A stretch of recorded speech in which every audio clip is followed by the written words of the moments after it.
आप देखिए सब सरकारी अधिकारी एक बात से बहुत परेशान रहते हैं, वो है ट्रांसफर, कि कहीं ट्रांसफर ना हो जाए हमारा। एक ही चिंता उनको जिंदगी भर रहती है, भाई ट्रांसफर ना हो जाए, ट्रांसफर। क्योंकि मैं मेरे परिवार में देख चुका हूं, मेरे पिताजी बहुत बड़े अधिकारी रहे तो वो हमेशा एक ही चीज से चिंता करते थे, ट्रांसफर। बाकी उन्हें कोई चिंता नहीं, देश भाड़ में जाए, चूल्हे में जाए, नरक में जाए, भाई ट्रांसफर नहीं होना चाहिए। मेरे घर की बात कर रहा हूं, मैं बाहर की बात नहीं करता। और मेरे पिताजी हमेशा अपने जो हायर ऑफिसर्स थे उनको खुश करने में रहते थे कि ये ट्रांसफर ना करा दे मेरा। तो उनको सबसे बड़ा डर लगता था ट्रांसफर का। तो एक बार मैंने पूछा कि ये ट्रांसफर से आपको क्यों डर लगता है? तो कहने लगे हर 3 साल में ट्रांसफर का नियम है, और अगर सीआर ठीक नहीं रहे, ऑफिसर बराबर नहीं हो तो कर देगा ट्रांसफर। तो कहीं भी जाना पड़ेगा, हो सकता है अगरतला जाना पड़े सिक्किम, और हो सकता है तो मद्रास जाना पड़े। मैं नहीं जाना चाहता, अपने परिवार से दूर नहीं होना चाहता, तो ट्रांसफर ना हो उसके लिए वो सब घोटाले करने को तैयार, बस ट्रांसफर नहीं होना चाहिए। रिश्वत देनी है, रिश्वत भी देंगे, किसी की चापलूसी करनी है, चापलूसी भी करेंगे, उसके घर में जाके कुछ काम भी करना पड़ा तो करके आएंगे हायर ऑफिसर का, लेकिन ट्रांसफर नहीं होना चाहिए। तो मैंने एक बार ये समझने की कोशिश की कि हर अधिकारी ट्रांसफर से डरता है, तो इसका इतिहास क्या ट्रांसफर का? तो पता चला अंग्रेजों ने एक कानून बनाया 1860 में, जिसको हम कहते हैं इंडियन सिविल सर्विसेज एक्ट। इसी कानून के आधार पर डिस्ट्रिक्ट मजिस्ट्रेट या कमिश्नर जैसे लोगों की नियुक्ति होती है, उसके आधार पर परीक्षा होती है। तो वो कानून जब 1860 में बना था, तो 1857 में उसके 3 साल पहले भारत में गदर हो गया था, विद्रोह हो गया था। आपको जानते हैं 1857 का विद्रोह। अब हुआ क्या था कि 1857 के विद्रोह में अंग्रेजों को सबसे ज्यादा परेशानी उन हिंदुस्तानियों से हुई थी जो अंग्रेजों की सरकार में नौकरी करते थे। सबसे ज्यादा परेशान उन्होंने ही किया था अंग्रेजों को। आप एक नाम जानते हैं, मंगल पांडे। मंगल पांडे कौन था?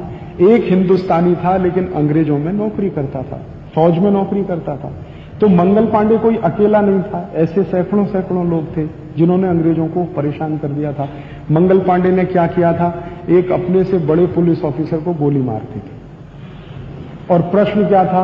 वो गाय की चर्बी के कारतूस का मामला था। मंगल पांडे को एक दिन पता चला कि मुझे कारतूस मुंह से खोलना पड़ता, उसमें गाय की चर्बी है, ये मेरे धर्म के विरुद्ध है, जो अंग्रेज अधिकारी मुझे इसके लिए मजबूर करता उसको मैं मार दूंगा। मार दिया उसने एक दिन। जब उसने मार दिया तो ये आग की तरह से फैल गई बात।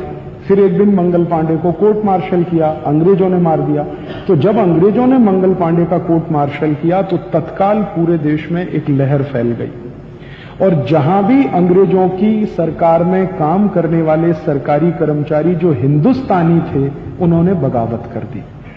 अब वो बगावत इतनी भयंकर थी कि अंग्रेजों को उसे कंट्रोल करने के लिए आर्मी बुलानी पड़ी इंग्लैंड से। स्पेशल आर्मी आई इंग्लैंड से, और उस आर्मी ने किसी तरह से भयंकर नरसंहार करके लोगों को मारा, पीटा, उनको यातनाएं दी, तब जाकर उन्होंने उसको कंट्रोल किया। जैसे ही कंट्रोल हुआ तो ब्रिटिश पार्लियामेंट में चर्चा शुरू हुई, और चर्चा इस बात पर हुई कि भविष्य में ऐसी कोई बगावत ना हो, उसके लिए कुछ करो। तो एक टीम भेजी गई इंग्लैंड से। वो टीम हिंदुस्तान में आई, उसने दौरा किया। दौरा करने के बाद उसने रिपोर्ट बनाई, और उसने ये कहा कि हमें कुछ ऐसे नियम बनाने चाहिए कि भारत का कोई भी व्यक्ति अंग्रेजों की सरकार में जब नौकरी करे तो बगावत ना करे हमारे खिलाफ। ऐसा नियम बनाना चाहिए। तो उसके लिए कमेटी बिठाई गई। तो कमेटी ने कुछ रिकमेंडेशंस किए। जैसे उन्होंने एक ये बात कही कि भारत में कोई भी कर्मचारी जो भारतीय है और अंग्रेजों की नौकरी कर रहा है, उसको किसी ऐसे स्थान पर पोस्टिंग नहीं करनी चाहिए जो उसका अपना स्थान हो। जैसे मैं अमरावती जिले का रहने वाला हूं, तो मुझे अमरावती में पोस्टिंग नहीं मिलेगी, मुझको मिलेगी मद्रास में। अब मैं नहीं जानता तमिल भाषा, तो भी मुझे पोस्टिंग मद्रास में मिलेगी, यहां नहीं मिलेगी। दूसरा नियम उसमें यह बनाया गया कि जिस कर्मचारी को आप पोस्टिंग दे रहे हैं, वो लगातार एक ही स्थान पर ज्यादा समय नहीं रहना चाहिए, नहीं तो वो वहां के लोगों से दोस्ती कर लेगा और अंग्रेजों के खिलाफ बगावत कर देगा। तो उन्होंने समय तय कर लिया कि देखो 6 महीने ट्रांसफर का, आना जाना और सेटल होना। 2-2.5 साल काम का, तो उन्होंने मैक्सिमम 3 साल का पीरियड तय किया कि एक सरकारी कर्मचारी को 3 साल से ज्यादा पोस्टिंग एक स्थान पर नहीं मिलनी चाहिए।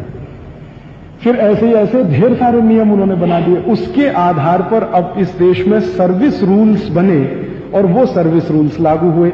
वही सर्विस रूल्स जो 1860 में लागू हुए थे, सन 2001 में भी चल रहे हैं। वो ही सर्विस रूल्स कि आप 3 साल से ज्यादा एक गांव में नहीं रहेंगे और अपने गांव में आपको पोस्टिंग कभी भी नहीं मिलेगा। अब देखिए क्या होता है। मद्रास का एक आदमी अमरावती में कलेक्टर हो जाता, जो मराठी नहीं जानता, महाराष्ट्र को नहीं जानता, यहां का हिस्ट्री नहीं मालूम, यहां का ज्योग्राफी नहीं मालूम, लेकिन यहां का कलेक्टर है। और अमरावती का एक आदमी मद्रास में कलेक्टर है, जो तमिल नहीं जानता, तमिलनाडु को नहीं जानता, वहां का हिस्ट्री नहीं मालूम, वहां का ज्योग्राफी नहीं मालूम, लेकिन वो वहां कलेक्टर है। अब ये जो अधिकारी जब जाते हैं, चार्ज लेते हैं, तो वो कहते हैं कि 1 साल तो हमको समझने में लगता, 1 साल समझने में लगता है। फिर हम 1 साल काम करते हैं और तीसरे साल तैयारी करते हैं कि अब ट्रांसफर होने वाला। तो काम तो वो 1 ही साल करते हैं, अगले साल तैयारी होती है कि अब पता नहीं कहां ट्रांसफर होगा, तो बैग एंड बैगेजेस बांध के तैयार रहते कि अब पता नहीं यहां जाएंगे वहां जाएंगे। अब प्रश्न ये है कि अंग्रेजों ने ये कानून बनाया इसलिए कि हमारे यहां बगावत ना हो जाए उनके खिलाफ। हम वही कानून क्यों चला रहे हैं आजादी के 54 साल के बाद भी? अब हमें किस बगावत का डर है? क्यों 3 साल में ट्रांसफर होना चाहिए? और क्यों ये पोस्टिंग हमको उसी जगह मिलनी चाहिए, नहीं मिलनी चाहिए जो हमारा गांव है? क्यों नहीं मिलनी चाहिए? तो ये कुछ बातें मैं आपसे कह रहा था, दिखने में बहुत छोटी छोटी हैं, हास्यास्पद भी हैं, लेकिन हमारे सिस्टम का ये अभिन्न अंग है।